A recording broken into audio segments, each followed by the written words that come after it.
Sebelumnya itu nama daerah tersebut daerah Muntur. Oh, daerah Muntur ya. Daerah Muntur. Ya.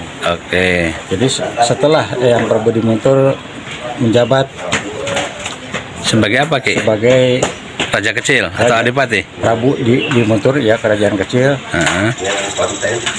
nikah ke Ibu Dewi Tanduan Ageng, putra di Sanghyang Prabu di Galuh Salawe. Heeh. Anu jenengana Ibu Dewi Tanduan Ageng atau napi Ibu Dewi Tanduan Gagang. Heeh. Dikasih daerah kekuasaan daerah di Muntur. Oh, Hadiah pernikahan. Hadiah pernikahan. Ya, kurang lebihnya itu sejarah dari turun temurun.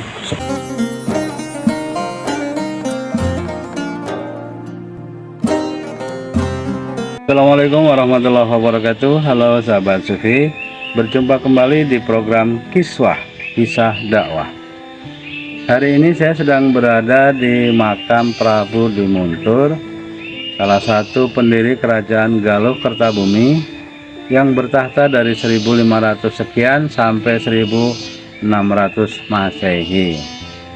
Nah, beliau salah satu penyebar Islam yang di kerajaan Galuh yang mampu bertahan hingga 1700 hingga 1800-an Masehi.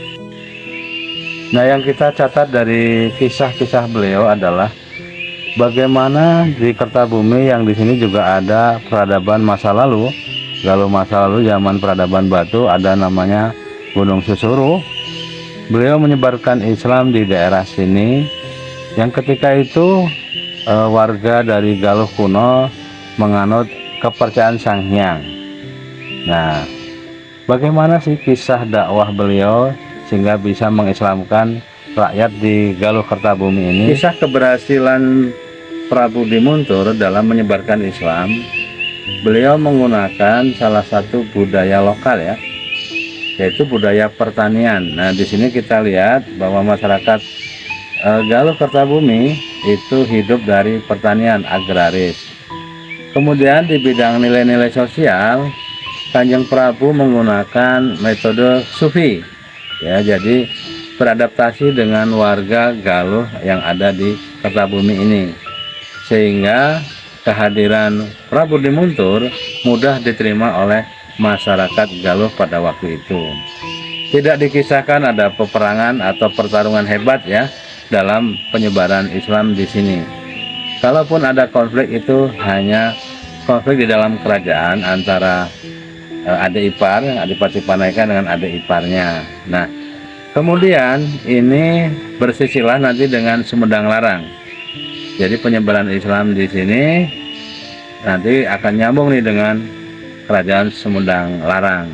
Ya, kita sebagai generasi muda harus meneladani bagaimana perjuangan dakwah para penyebar Islam di Galuh. Mereka begitu bijak, arif ya, dalam mengembangkan ajaran kebenaran ini. Mereka tidak melakukan dengan kekerasan, mereka tidak melakukan dengan penekanan, tetapi mereka beradaptasi dengan budaya lokal. Maka tidak dikenal istilah musyrik, bid'ah, khurafat. Kenapa? Beliau penyebar Islam generasi awal 1500 tahun yang lalu ya. Sementara paham tentang bid'ah, khurafat, nah, itu berkembang 300 tahun yang lalu ketika Arab Saudi sedang pertama berdiri dengan paham Wahabinya. Maka beliau tidak mengembangkan ajaran-ajaran yang menyalahkan orang, ini kafir, ini bid'ah, ini khurafat. Tidak, karena memang beliau dari awal menyebarkan di sini beradaptasi dengan budaya yang berkembang di masyarakat Galuh. Jadi buat sahabat Sufi yang sekarang pasti bingung ya, ada orang mengait-ngaitkan Galuh dengan kemusyrikan. Sesungguhnya para penyebar Islam generasi pertama di sini itu tidak mengajarkan tentang bagaimana menyalahkan orang yang masih menyembah batu, menyembah apa. Tidak, karena di sini tidak berkembang nih penyembahan terhadap berhala. Karena memang orang Galuh itu menggunakan ajaran Sang Hyang, ajaran percaya terhadap kekuatan yang gaib, yang ruh, kan? Sehingga tidak ada bekas candi, penyembahan-sembahan, artefak kita nggak menemukan. Jadi kita mengenal kata-kata musyrik, bid'ah, khurafat dan sebagainya itu ketika 300 tahun yang lalu berarti dimulai 1700 Masehi. Sementara Prabu Dimuntur menjejakkan Islam di daerah ini itu pada tahun 1500 Masehi. Sehingga kita jarang mendengar ajaran-ajaran di Galuh ini yang menyalahkan saudaranya yang Islamnya belum kafah, yang Islamnya belum sempurna. Di sini selalu diajarkan bagaimana kita mengedukasi, bagaimana kita menyantuni, bagaimana kita menyayangi saudara-saudara kita yang memang Islamnya belum sempurna, kita bawa sampai sempurna. Maka di sini berkembang ajaran tarekat kesufian. Jadi pembinaan mental spiritualnya menggunakan jalur tarekat. Supaya apa? Supaya orang mengenal Allah tidak tertekan, tapi melalui kesadarannya sendiri. Oke? Kepangkeun pibados jenengan Jajan Nurjana selaku juru kunci di makom Eyang Prabu Dimuntur. Pibados jantan kunci ke-8 ke-8 generasi ke-7 generasi ke-8 juru kunci ke-8 di makam Eyang Prabu Dimuntur. Ayeuna abdi panginten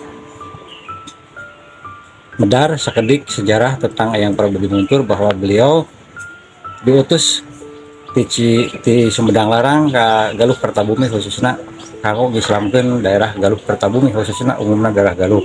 Tahun surake? Tahun 1552 Itu untuk mengislamkan. Langsung mengislamkan daerah Galuh Kertabumi. Tapi belum jadi Prabu belum? Prabu Dimuntur itu gelar namun adi di zamana rupina raja sebuah kerajaan kecil. Bukan sekedar kisah dakwah, kiswah adalah tabir yang menyelimuti sebuah fakta. Kiswah adalah tabir yang membuat kita berpikir ulang lalu menguak kembali. 500 tahun yang lalu, tentu banyak sekali kisah-kisah yang terpendam, terkubur dalam sejarah yang panjang. Tidak ada saksi dan fakta yang bisa mengungkapkan bagaimana kisah dakwah Prabu Dimuntur.